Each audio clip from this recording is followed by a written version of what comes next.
So which bands do you count as your own personal influences? Definitely death metal wise, like Morbid Angel and Immolation. Their first couple of records for each of those bands were records that probably had a songwriting impact on me personally. And just the old, darker sounding thrash stuff that was basically the next step was death metal, like Slayer and Dark Angel, Creator, Sadus. All those bands have had a lasting songwriting influence on our band, I think. To me, a big part of death metal, and it's something that people neglect when they're talking about defining it, that people think gore lyrics and they think guttural vocals, and that's all you need to be death metal. And I think that those are cool parts of it, but they're not necessarily what defines it for me. What defines death metal for me is the darkness of the sound of the riffs, like a darkness and an aggression. And so I've always looked towards bands that make me feel like they have some sort of foreboding feeling in their music, you know, a real dark feel. Like, for example, I love Exodus, but Exodus to me are not dark. They're super aggressive and heavy, but they're not dark the way Possessed is. You know what I'm saying? Like, and that's, again, this is a very subjective personal definition. I love both bands, but between the two of them, the one that influenced Cannibal Corpse's music more is definitely Possessed. You know, and same thing, like, where I like Metallica and Slayer about equally, but Slayer's the one that influenced Cannibal Corpse's music the most of those two. You know, we were always leaning towards the darker thrash and the early proto death metal stuff when we were, you know, getting the band going in the 80s. And in our previous bands, that was the kind of stuff we liked too. Sodom, Creator, Possessed, all that kind of stuff. Yeah. Next question, I'm going to have to ask you about your signature bass. You've got a Spectre signature bass out, haven't you? Yes, it's just coming out. I have a prototype here at home that they made, and they're going to start production, I guess, any day now, actually. We had a couple bugs, a couple little kinks to work out, and those have been worked out, and now it will be released soon. And how's the bass going to be different? How is it your signature bass? They just did a few tweaks for me. Like the Spectre I had been playing for a while, and my other basses were always just plain black. And Ian Hill from Judas Priest already has a plain black Spectre 4-string as his signature. So I was talking to PJ from Spectre. I'm like, well, how can we make mine a little different? You know, and Rob and Pat both have red inlays in some of their guitars. So we figured, well, let's put the red inlays in. Black and red is a good metal color scheme, you know, a lot of that. You see that again and again, and it works well. And I was like, well, you know, it's Cannibal Corpse. Most of the basses and guitars that you can find that have an interesting graphic, like blood splatter or that sort of thing, or they have a cool metal shape or something like that. A lot of them aren't really that good for shredding on. Yeah. You know what I mean? Like they're built more for the aesthetics than for performance. But I knew that if I had Spectre do something for me, that it was going to be, you know, I already love how those basses perform, and I like how they look. But I was like, let's make one that looks a little more metal. So we have a blood splatter option. Some people may or may not want that, and that's fine because it's available without it, just plain black with the red inlays. All of them will have red inlays. So it should be a pretty cool metal-looking bass. The other differences about it are I've got a different electronic system in there. Instead of the Spectre tone pump, I have an EMG BQC system. This is something kind of tech that people will just have to try mine out against the other one and see which they like better. And then the fretboard is ebony instead of rosewood. And I really have always liked ebony fretboards, and they do not come stock with the other Spectres. So I was, you know, that's something I wanted on my signature for sure.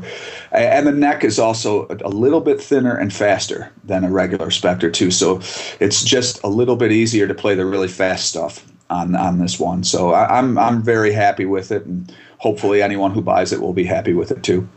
Speaking of the quick playing, one of my listeners, in fact one of my team, on one of my reviewing team, called Andy Stone, he wants to know how you develop such a consistent 3-finger gallop on the bass. I mean, are there any particular sort of practices that you do for that?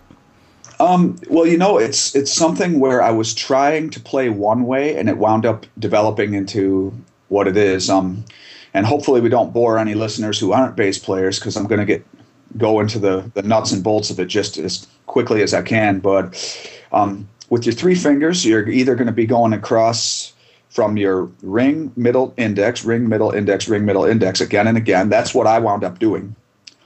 Or you can go back to your middle finger. That is ring, middle, index, middle. And that makes a pattern of 4. Now, I tried doing that for a while, and I can do that, but the way that really wound up feeling natural to me was going across in 3s, but, ring, middle, index, but trying to accent every 4th one. Just basically trying to develop a pulse that felt completely even and with a feeling of 4, not necessarily with 3. I think it's quite natural for people to be able to do a gallop, like da-da-dun, da-da-dun, da-da-dun, an 8th note tied to 2 16th notes. But to do a steady pulse of 16th notes can be difficult with 3 fingers, because you're kind of doing you're doing a 3/4 kind of thing with your fingers. So it can be a little tricky, but it comes together once you do it. Like there's a bunch of other bass players that can do it, actually. This is far from being my own thing. Although I kind of stumbled onto it on my own, I discovered later a bunch of other people did it. Billy Sheehan does it that way. John Mayung from Dream Theater. Felipe Andreoli from Angra. They all play that same way too. So it's something that I kind of stumbled onto myself after tried to imitate Steve DiGiorgio's way, which was that return to the middle finger thing I told you about, and that didn't work out that well for me, so that I stumbled onto the other thing, which turns out to be the Billy Sheehan way of doing it. Right, I've got a question which I'm loath to ask, but actually it's been the most common one that's been sent in. Does Jim Carrey really like Cannibal Corpse? Is he one of your fans? That's okay. I have answered this question a couple times before, but I'm definitely happy to answer it again. He seemed to, like our music when we met him at the movie. And keep in mind, this is back in 1993 in the spring when we filmed this movie. So it's, we're talking about like 18 years ago or so when we did this. But I still remember it pretty well because it's the only time we've ever done anything like that, so it stays in my mind. And I remember being introduced to him, and he actually asked us to play certain songs by name, like he asked for Rancid Amputation and Hammer. And RedBeard had just replaced Bob Rousset at that point, so he didn't know how to play Rancid. So we chose to do the Cryptic Stench instead, because that's one that we had taught Rob to play. And even though we were playing to playback, we just didn't want it to look phony. You know what I mean? Like with Rob playing something that was completely not like what was actually being played. So just the fact that he would request those 2 songs, and he said he owned a few of our albums and that he enjoyed it, and said that for him, honestly, when he first heard the vocal style, he laughed, because he'd never heard anything like it, but it started to grow on him a little bit. So yeah, he was totally aware of us. Now, since we've done the movie, we've been completely out of touch with him, and I don't know if he likes death metal anymore, but at the time it seemed like he did. And he was totally nice to us. It was really cool, very professional setting, so it was a great experience. I remember it very well. It was cool. Yeah, it seems like a good thing to have done. Yeah. Right, do you mind if we talk a little bit about your other band, Blotted Science, or one of your other bands, Blotted Science? Sure thing. Excellent. You've got a new EP coming out this year, I think, haven't you? Yep, if everything goes on schedule, it'll come out this year. It's a little tough with Blotted Science, because we're not on a label. We do everything on our own. When I say we, I should really say Ron does everything on his own, because other than playing bass and writing a few riffs, and same thing for Hannes, playing drums and contributing some beats. We do that. The playing the bass and the drums is obviously difficult enough, but Ron plays the guitar, writes most of the songs, does all the production, takes care of getting the packaging ready. He's really doing all the heavy lifting, in this band. So it's whenever Ron can get it out is when we'll get it out, and I think it will be before the end of the year, definitely. So keeping our fingers crossed on that. It might even be as early as the summer. We will see. It seems like a really interesting project, though, because this is music set to like a film, isn't it? Yeah, yeah. Ron has done that in the past with some of his Spastic Ink songs. Like I think there's one called "The Serial Mouse." I think is something that he set to film, and he's done that with a couple little pieces for Spastic Ink. But we didn't do that for Blotted Science on Machinations of Dementia. So for this EP, it's I'm not going to say what clips they are. I don't think Ron would want me to, but yeah, every song is synced up to a clip of something to do with bugs and strange creatures and things like that. It should be interesting. I mean, the music will stand on its own, but at some point Ron will probably put it with its synced up counterpart online, and that should be interesting for everybody to check out. Yeah, I'm really looking forward to that. You're recording your bits in Tampa, aren't you, at Hellhole Studios? Have you worked there before? Do you know your way around the studio? Yeah, actually, Hellhole Studios. I'm sitting in it right now. Oh, brilliant. It's just my home studio. Ron thought we should name our studios, his studio probably is much more studio-like than mine. Mine, I mean, I got.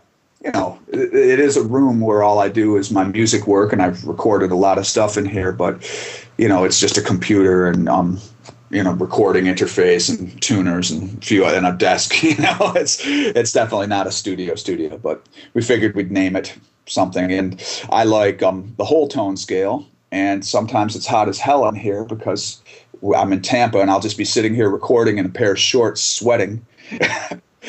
So I was like, okay, Hellhole Studios it is. That's the name. So this is where I record everything. And Ron records everything at Live Oak Studios, which is his home studio. And then Hannes, I believe, recorded everything at an actual professional studio in Germany. And I think he knocked everything out in a few days. For us, that's the most pressure, actually, is to go into a studio and have the clock ticking, so he had his work cut out for him, where for me, I can basically, sit here and learn the song and then record it at my leisure at home, so I might record for maybe 3 hours tonight if I have some extra time, and then, I'll get back to it in a day or two. It's not like I have to go into a studio and knock it out in 2 or 3 days, so it's a much lower pressure situation, and needs to be for music that's challenging. Yeah. So Hannes Grossman, he was in I think it was Woodshed Studios. I know that was in late January. So he's now completely finished that EP, has he? The drumming is done. As far as I know, the drumming is the drum tracks are complete. Yes. Brilliant. Right. Well, thank you very much for joining me. Do you have any final words for the listeners? No, just I want to say thank you very much to all of our supporters who are listening, and we can't wait to get back over there in 2012. And thanks for the interview. No problem at all. And straight after the interview, I will be playing one of your tracks. Which track should it be?